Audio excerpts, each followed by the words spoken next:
Halloween is one of the most exciting nights of the year, but let's be honest, it can also feel like complete chaos.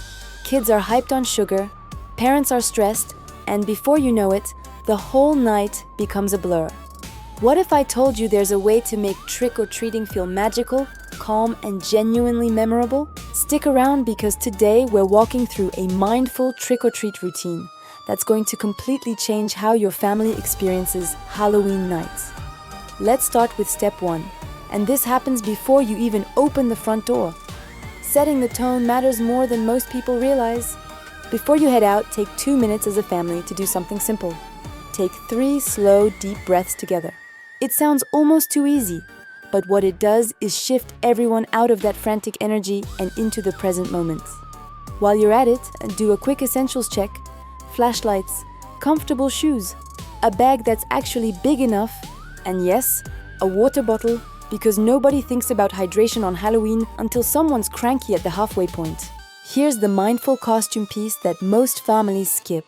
Before heading out, ask your kids one question: how does it feel to be your character? This tiny ritual builds presence and turns putting on a costume into something intentional, rather than just throwing something on and bolting out the door.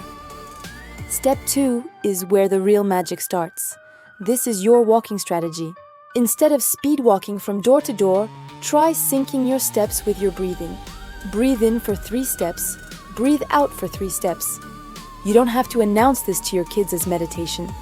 Just do it yourself and watch how naturally the pace slows down. Now for the game changer within this step. Introduce what I call spooky spotting. The rules are simple. Everyone in the group has to find and call out one thing that catches their eye as you walk. A creepy decoration, a dog in a tiny costume, a house with fog machines going absolutely wild. This keeps kids present, keeps their senses engaged, and creates these little shared moments that become the memories you actually talk about later. It also keeps the group connected instead of everyone wandering off in different directions staring at their candy bags. Step 3 is about the candy, and yes, mindfulness absolutely applies here too.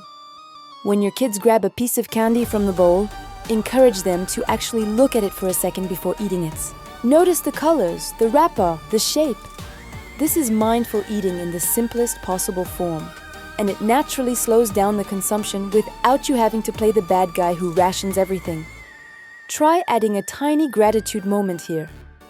Ask your child, what was your favorite house so far and why? This builds appreciation and keeps the experience feeling rich rather than just transactional. If you want to get creative, you can also do a mindful swap game when you get home, letting kids trade candies with each other, which teaches negotiation and generosity at the same time. Step 4 is the cool down, and this one is genuinely beautiful if you let it be. Before going inside, spend 2 minutes outside just looking up at the night sky. It sounds simple because it is. Nighttime skies on Halloween are often dramatic and gorgeous, and this one pause creates a natural transition to the wind down. Remind everyone to drink water. Seriously, this one reminder prevents at least half of the post-Halloween meltdowns. Now here's where things get interesting. You can actually use AI tools to level up your trick-or-treat experience in ways that feel surprisingly fun. Route optimization apps can help you plan the most efficient path. Curated Halloween playlists make the walk feel more immersive. And photo filters designed for Halloween lighting can help you capture those glowing jack-o'-lantern moments in ways your phone camera alone won't. Bonus tip: if your kids get really into the mindful side of Halloween, this creative energy can spark something bigger. Encouraging them to document their routines or share their ideas online opens a door to entrepreneurial thinking at a young age. Here's the bottom line: Halloween doesn't have to be overwhelming to be amazing. When you build in these small moments of awareness, gratitude, and connection, you transform a chaotic sugar sprint into something special. Try even just one of these steps this Halloween and notice what shifts. Save this video, share it, and I'll see you in the next one.